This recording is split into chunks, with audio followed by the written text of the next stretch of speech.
Hello everyone, কেমন আছেন? আমি ভালো আছি। আজকে আপনাদের সঙ্গে শেয়ার করছি, দেখুন কত বড় বেগুনটা। এখন শীতকালে বেগুনের ভর্তা খুবই একদম প্রিয় একটা জিনিস। রুটি দিয়ে, ভাত দিয়েও খাওয়া যায়, তবে আমি আজকে রুটি দিয়ে করব। ভালো করে ধুয়ে নিয়েছি, মুছে নিচ্ছি। মুছে একটু তেল মাখিয়ে নেব। তার আগে এর মধ্যে পোকা আছে কিনা একবার কিন্তু দেখে নিতে হবে।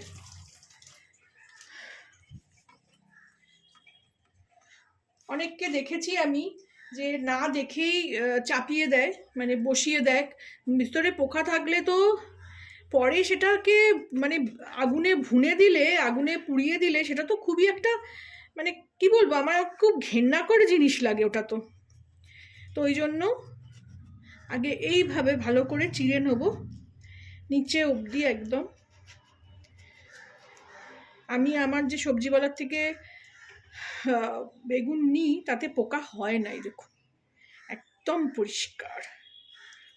এর মধ্যে আমি বেশি দেবো না, এরম করে একটা করে চিল লাগাবো, এদিকে দুটো আর এদিকে দুটো। তার মধ্যে যে রসুন, এখানে একটা রসুন ঢুকিয়ে দেবো,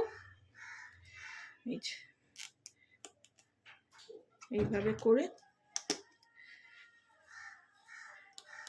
তাতে কি হবে, রসুনগুলো এর সঙ্গে পুড়বে, ভাল লাগে। আর একটা করে কাঁচা লঙ্কা, এদিকেও তাই করব।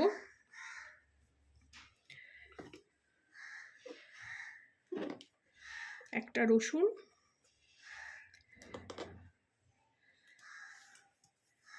আর একটা কাঁচা লঙ্কা দিয়ে, এই যে হাতে একটু জল লেগে গেল, এটা আবার মুছে নেবো ভালো করে, কাপড় দিয়ে একদম মুছে নেবো। এই দেখুন, দিয়ে এতে একটু তেল লাগাবো, হাতে নিয়ে নেবো, এরম ভাবে হাতে নিয়ে নিলাম, বেশি তেলের দরকার নেই। দিয়ে এইভাবে ভালো করে মাখিয়ে নেব। তাতে কি, বেগুনটা পোড়ার পর খোলাটা খুব ইজিলি ছেড়ে আসবে।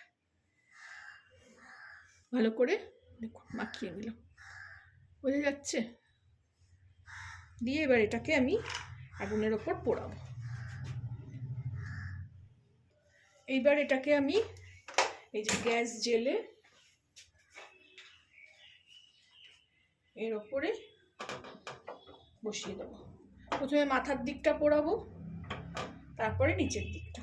আপনারা জালে দিলেও দিতে পারেন, কিন্তু এইভাবে করলে তাড়াতাড়ি হয়ে যাবে জিনিসটা, একদম ডাইরেক্ট আলো মানে আগুনটা পাবে। আর জালে দিলে কি হয়, অনেক সময় আমি দেখেছি, আমি ছোটোখাটো জিনিস জালেই পোড়াই, আপনাদের দেখিয়েছি, জালটা একদম এত তেতে পুড়ে গরম হয়ে যায় না, তো তখন মনে হয় যে জালটা নষ্ট হবে। জলটা হয়তো নষ্ট হবে না, লোহারই, কিন্তু তখন ভালো করে বেগুনটা পুড়তে চায় না। কিন্তু ছোট যেমন আমি টমেটো রসুন পুড়িয়েছি জালের ওপর, তো খুব সুন্দর পুড়ে যায়। তো আমি এইটাকে ভালো করে পুড়িয়ে নিয়ে ফিরছি। দেখুন একদিক পোড়ানো হয়ে গেছে, এই ওপরটা বোঝা যাচ্ছে, ওদিকটা পোড়াচ্ছি, বাকিটা পোড়াবো আরও, এখনো হয়নি, করছি এক এক করে, মানে আস্তে আস্তে হচ্ছে। ভালো করে না পুড়লে না দরকাচা থেকে যায়, ভালো করে পোড়ানো খুব জরুরি। ওপরের দু পিঠটা হয়ে গেছে দেখুন, এটা আবার নিচের এক পিঠটা দিয়েছি, আর এই পিঠটা শুধু বাকি রইল। দেখুন পুরোটা মোটামুটি পোড়ানো শেষ হয়ে গেল। এবার লাস্ট এই দিকটা পোড়ালেই আমার বেগুন পোড়াটা পোড়ানো শেষ হবে। এই দেখুন আমার বেগুন পোড়ানো হয়ে গেছে, এবার এটাকে তুলে নেব। এই দেখুন রসুনটাও সেদ্ধ হয়ে গেছে, দেখছেন কিরম বেরিয়ে আসলো, গরম খুব। এই জায়গাটা একটু পরিষ্কার করে নিয়ে ফিরছি। এই যে বেগুনটা পুরো ভালো করে পোড়ানো হয়ে গেছে, এবার একটু এটাকে ঠান্ডা করে খোলা ছাড়িয়ে নেব। এবার এদিকে কড়া বসিয়ে দিলাম, ওদিকে বেগুনটা ঠান্ডা করতে দিয়েছি, পাথর তলায় রেখেছি, খোসাটা ছাড়িয়ে নেবো। ততক্ষণ আমি এদিকে গ্রেভিটা মানে তার পেঁয়াজ রসুনের প্রিপারেশনটা করে নেব। 2 চামচ তেল দিলাম।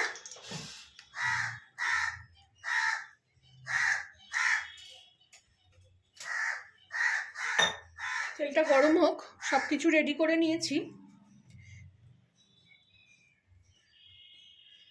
এতে দেব আমি প্রথমেই 1.5 খানা মতন পেঁয়াজ,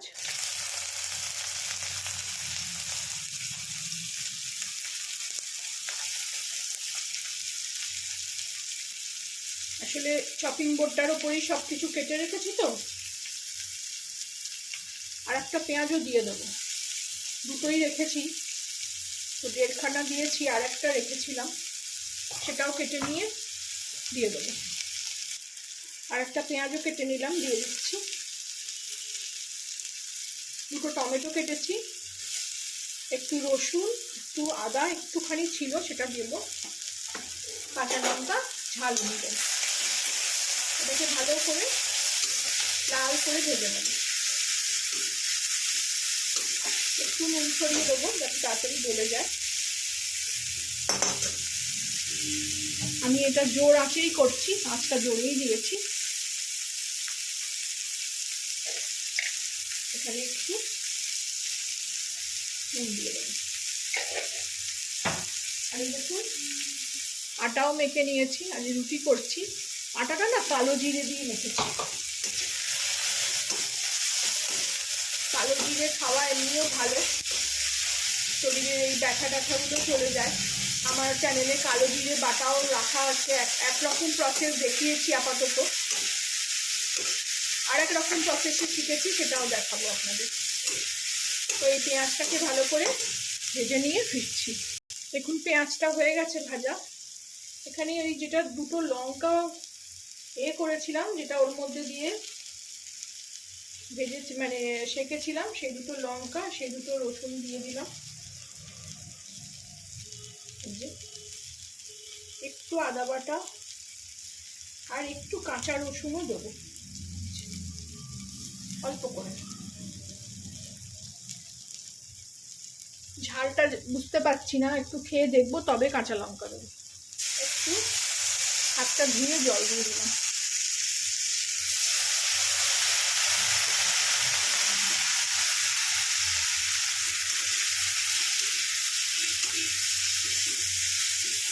এটাকে ভালো করে কষিয়ে নেব। খুব ঝটপট হয়ে যায়। আমার চ্যানেলে আগে বেগুন পোড়া শুধু রেসিপি আছে, ওই বেগুন পুড়িয়ে কাঁচা পেঁয়াজ, কাঁচা লঙ্কা, ধনেপাতা দিয়ে মাখাও মানে মেখে ভর্তাটাও আমার ভীষণ প্রিয়। আমার বেগুন ওইভাবে আমি ভীষণ ভালোবাসি, কিন্তু যেহেতু আমার মেয়ে খেতে চায় না, ও অত ভালোবাসে না, তো ওকে এইরকমভাবে ভর্তা করে দিলেই ও বেশি ভালোবাসে। তো আজকে এত বড় একটা বেগুন দেখে আমি আর না করে থাকতে পারলাম না। টমেটোগুলো ভালো করে ভেজে নেবো। এর মধ্যেই আমি শুকনো মশলাটা দিয়ে দেবো, হলুদ আর কাশ্মীরি লঙ্কা, একটু ধনে গুঁড়ো দেবো। আমি সবসময় বেগুনের ভর্তাতে একটু ধনে গুঁড়ো দিই, টেস্টটা ভালো লাগে। আর ধনে পাতা তো আছে, দেবো। একটু হলুদ, একটু কাশ্মীরি লঙ্কা,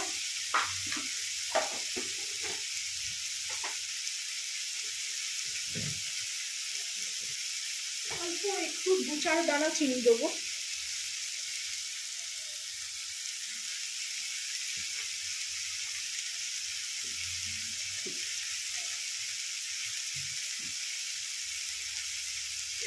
একটু দেবো ধনে গুঁড়ো। বেগুনের তো আলাদা কোনো টেস্ট নেই, এইসব মশলা পড়লেই তবে খেতে ভালো হবে জিনিসটা।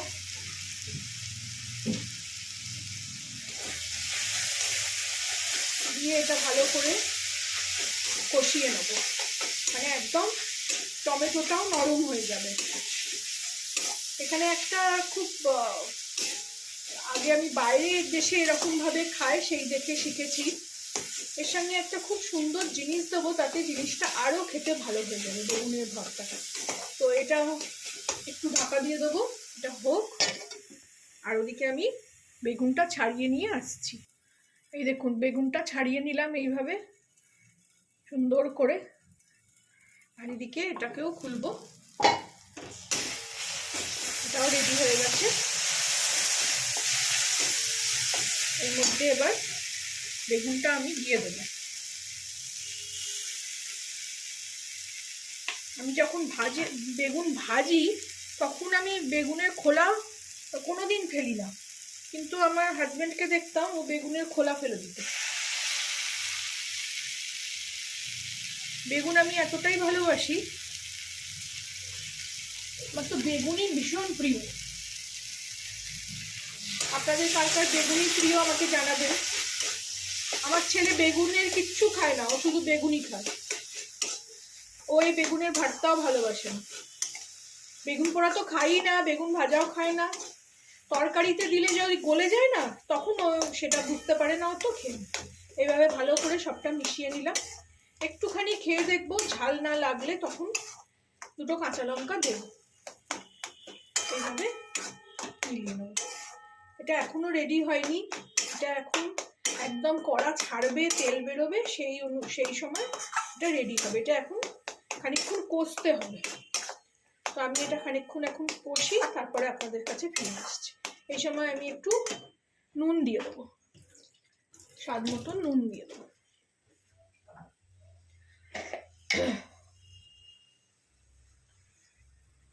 একবার এরকম বেগুনের ভর্তা করেছিলাম, ঝাল ঝাল করেই করেছিলাম, আর এত ঝাল হয়েছিল যে খেতে খেতে আমাদের চোখ নাক দিয়ে জল একেবারে ঝরঝর করে বেরোচ্ছে।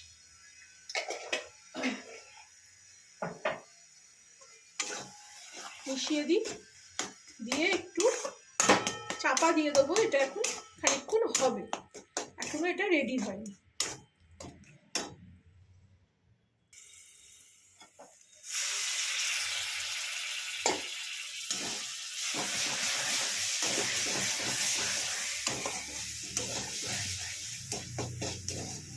কি সুন্দর দেখতে হয়েছে না, কালারটা কত ভালো হয়েছে।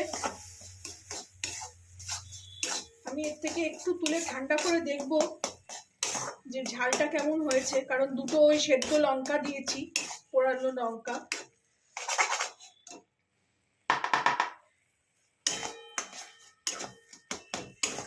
প্রায় হয়ে এসছে।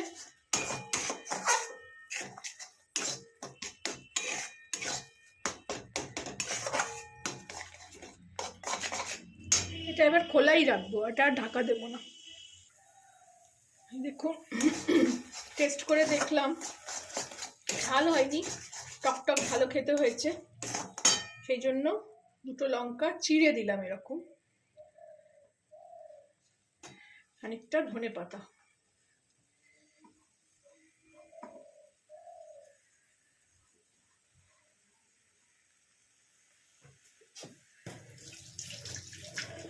ভালো করে মিশিয়ে দেবো।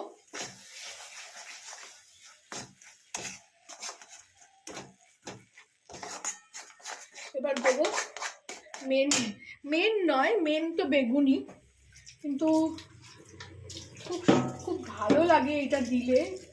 আগেও আমি অনেকবার করেছি এটা দিয়ে, জানি না আপনারা কে কে করেছেন, কোনোদিন করেছেন কিনা জানাবেন। এর মধ্যে ভেঙে দিয়ে দেবো দুটো ডিম। এটা বাইরের দেশে বেগুন ভর্তা এইভাবে খায়, অসাধারণ খেতে লাগে।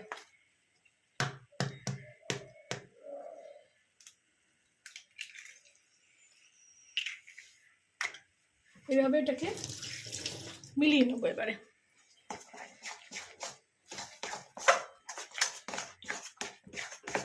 আঁচটাকে জোরে দিয়ে দিলাম।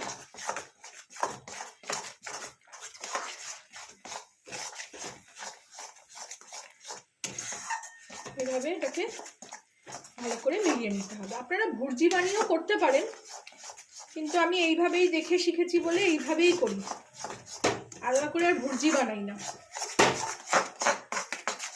এত ভালো খেতে হয় না, বলে বোঝাতে পারবো না, আপনারা না বানিয়ে খেলে বুঝতে পারবেন না। এটাকে একটু বেশ কিছুক্ষণ ধরে একটু তেজ আঁচে নাড়বো। এই দেখুন 2-4 মিনিট ধরে ভালো করে এটাকে নাড়িয়ে নিলাম যাতে ডিমটা কাঁচা না থাকে। দেখুন পুরো কড়া থেকে উঠে যাচ্ছে। একটু আঁচটা তেজ দেবো আবার। রেডি হয়ে গেল আমার বেগুনের ভর্তা। বেগুনের ভর্তা অনেকে অনেক রকমভাবে করেন, যেটা আমি করি সাধারণত ছেলেমেয়েরা ভালোবাসবে, ভালোবেসে খাবে, সবসময় আমার সেই দিকেই একটু লক্ষ্য থাকে যে সব জিনিসটাই ভালোবেসে খেতে হবে। সবজি, মাছ মাংস যেমন জরুরি, সবজিও তেমন জরুরি। তো এই জিনিসটা ভীষণ ভালো খেতে হয়। আপনারাও বানাবেন, আমাকে জানাবেন কেমন লাগলো।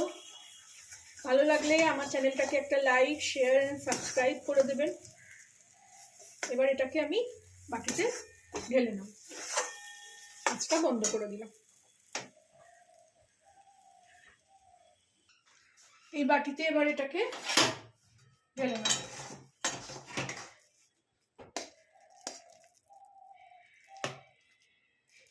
খুব সুন্দর গন্ধ ছাড়ছে। এই যে পোড়া পোড়া ব্যাপারটা না, এটা আমার ছেলে মেয়ে দুজনেই খেতে খুব ভালোবাসে। এই যে কড়ার গায়ে যে কাঁকা ব্যাপারটা আমার আবার অত ভাল লাগে না।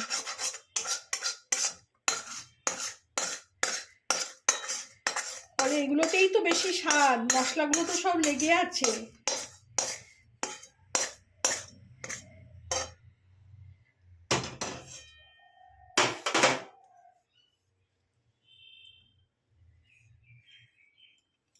ভালো করে এটাকে নষ্ট করা উচিত না, এত ভালো জিনিস।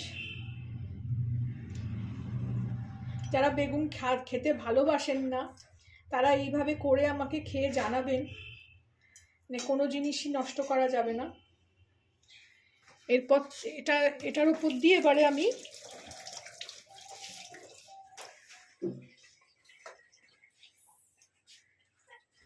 Last for not the list একটু অল্প করে সর্ষের তেল ছড়িয়ে দিলাম। রেডি হয়ে গেল আমার বেগুন ভর্তা। ভালো লাগলে আমার চ্যানেলটাকে একটা লাইক, শেয়ার এন্ড সাবস্ক্রাইব করবেন। Thank you for watching.